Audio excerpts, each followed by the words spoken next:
everyone and welcome back to another lecture on beginner Java programming।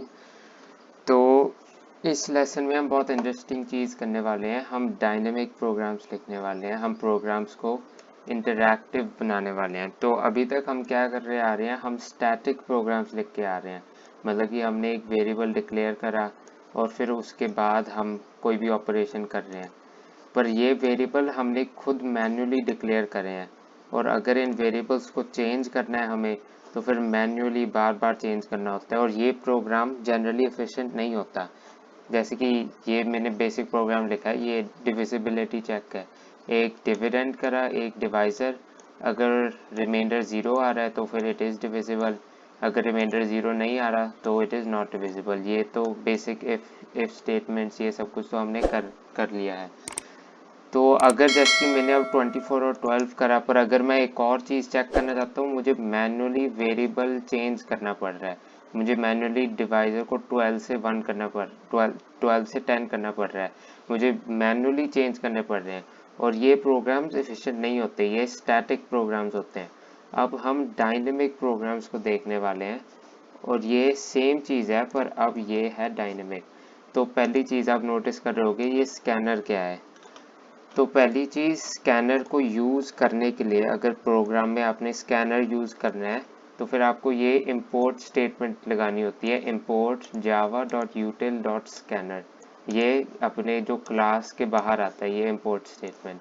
तो आपको ये scanner class import करनी होगी अगर ये स्कैनर यूज़ करना चाहते हो। तो अब ये स्कैनर करता क्या है, तो ये स्कैनर बेसिकली यूज़र इनपुट को स्कैन करता है। ये जो मैं अभी ये जो लाइन कर रही है ये बस एक स्कैनर ऑब्जेक्ट बना रही है जिसके थ्रू हम स्कैन करेंगे। जैसे कि स्कैनर ऑब्जेक्ट बना रही है, मैंने यहाँ पर कोई भी नाम लिख सकते हो आप। मैंने ऑब्जेक्ट लिखा है, आप इसको स्कैनर 1 भी कर सकते हो, आप इसको स्कैन भी नाम रख सकते हो, आप कोई भी नाम यहाँ पर रख सकते हो। मैंने इसका नाम रख दिया OBJ, उसका फुल फॉर्म होता है ऑब्जेक्ट।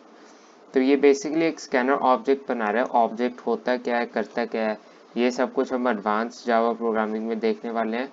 पर अभी ये बस ये समझो कि ये स्कैनर यूज़ करने के लिए ये लाइन बहुत ज़रूरी है। ये लाइन तो आपको यूज़ करनी होगी। स्कैनर उसके बाद नाम is equal to new scanner और पैरेंथेसिस के अंदर सिस्टम डॉट इन। ये सिस्टम डॉट इन क्यों है, क्योंकि आप सिस्टम को डाल रहे हो इन्फॉर्मेशन, आप खुद टाइप करोगे कीबोर्ड को, इसलिए सिस्टम डॉट इन है, क्योंकि आप सिस्टम को देना चाहते हो इन्फॉर्मेशन। अभी के लिए इसे बस इतना समझो, ये लाइन इंपॉर्टेंट है। यहाँ पर नाम आप कोई भी यूज़ कर सकते हो, पर हम बस बेसिकली एक स्कैनर ऑब्जेक्ट बना रहे हैं यहाँ। तो ये स्कैनर यूज़ कैसे होता है, तो मैंने प्रिंट करा प्लीज़ एंटर डिविडेंड और उसके बाद int dividend is equal to obj dot next int. अब ये एक फंक्शन है, जो भी यहाँ पर नाम है, जैसे कि अगर यहाँ पर मेरा नाम स्कैन होता तो फिर यहाँ पर स्कैन आता, स्कैन डॉट नेक्स्ट इंट। ठीक है, नाम सेम ही रहने वाला है हर जगह। तो ये मैंने obj लिखा था, इसलिए obj dot next int. Dot next int एक फंक्शन है जो इंटीजर रिट्रीव करता है यूज़र से, बस इंटीजर्स के लिए है नेक्स्ट इंट। हम और फंक्शंस भी देखने वाले हैं, पर ये बस इंटीजर्स के लिए है नेक्स्ट इंट।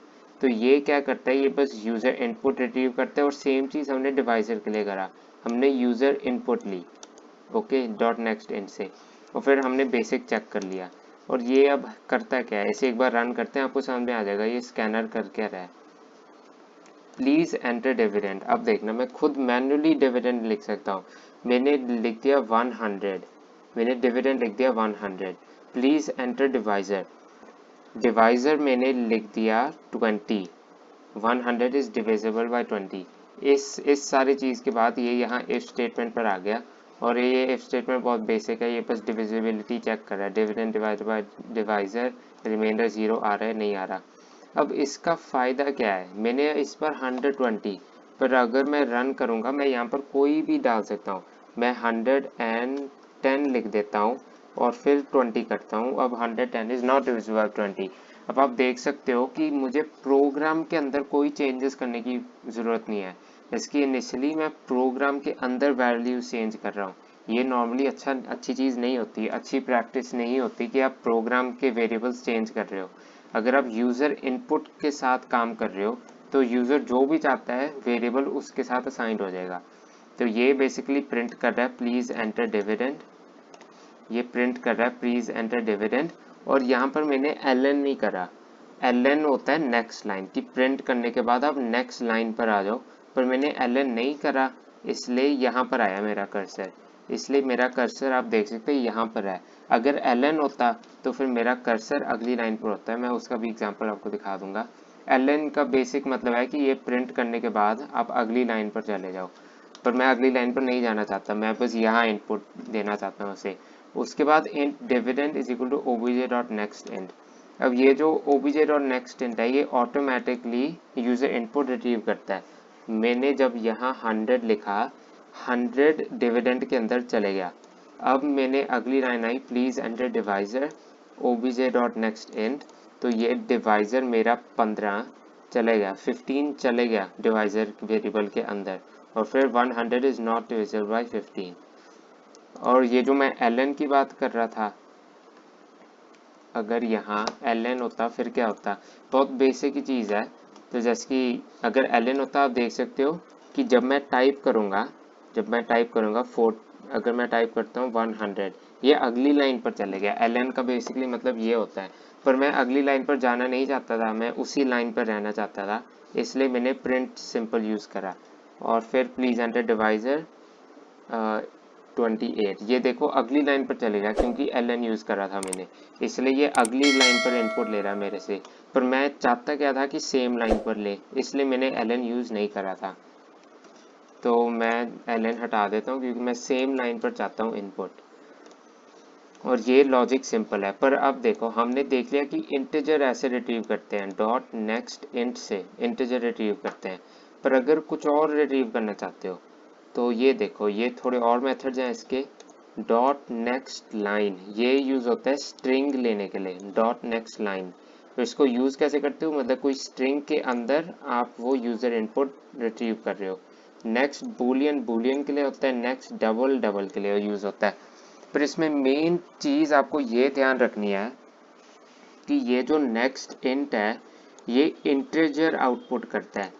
तो ये जो मैंने इंट करा है ये डबल नहीं हो सकता, ये एरर आ जाएगा। अगर मैं डबल करूँगा यहाँ ये एरर आ जाएगा, अगर मैं स्ट्रिंग करूँगा यहाँ ये भी एरर आ जाएगा, क्योंकि ये जो हाँ ये नेक्स्ट इंट फंक्शन कर क्या रहा है, ये इंटीजर दे रहा है।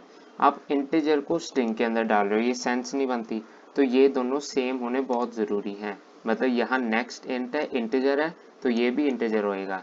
यहाँ पर नेक्स्ट लाइन है, नेक्स्ट लाइन स्ट्रिंग देता है, तो यहाँ स्ट्रिंग होएगा। नेक्स्ट बूलियन, बूलियन देता है, तो यहाँ बूलियन होएगा। नेक्स्ट डबल, डबल देता है, तो यहाँ पर डबल होएगा। अभी मैं इसके चलो एग्जांपल दे देता हूँ आपको कि अगर मैं string str is equal to obj dot next line, और मैं बस सिंपली प्रिंट करा रहा हूँ स्ट्रिंग को, ताकि आपको पता चल जाए कि ये स्ट्रिंग रिट्रीव होगी हमारी।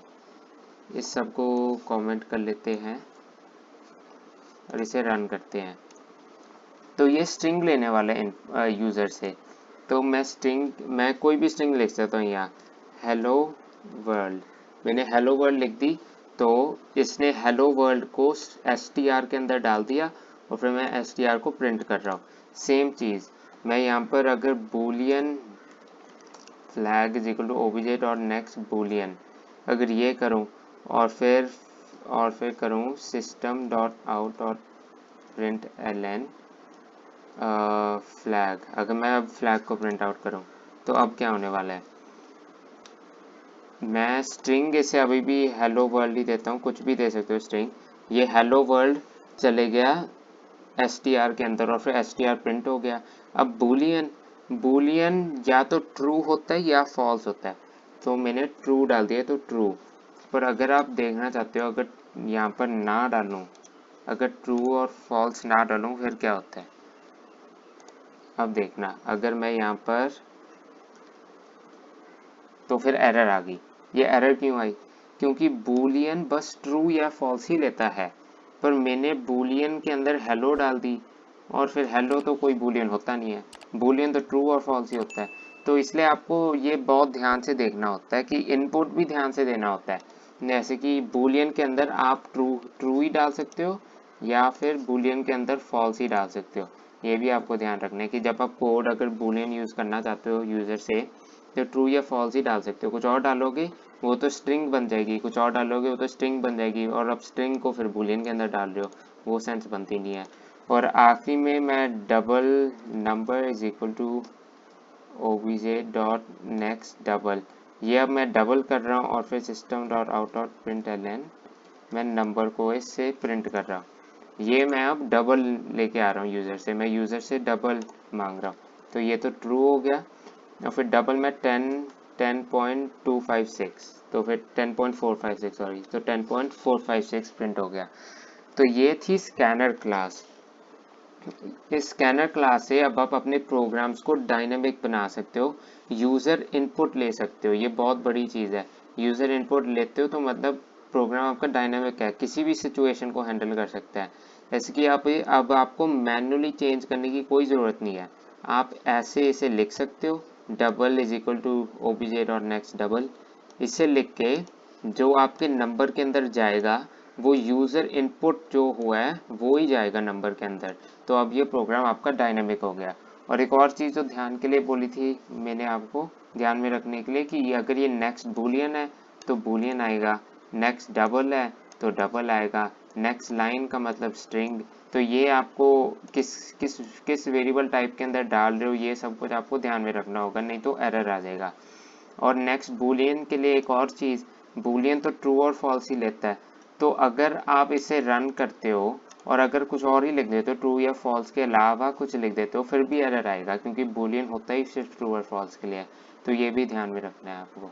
पर ये मेन चीज़ें थी, ये मेन मेथड्स हैं इसके, next line, next Boolean, next double, और यहाँ पर यूज़ करा था नेक्स्ट इंट।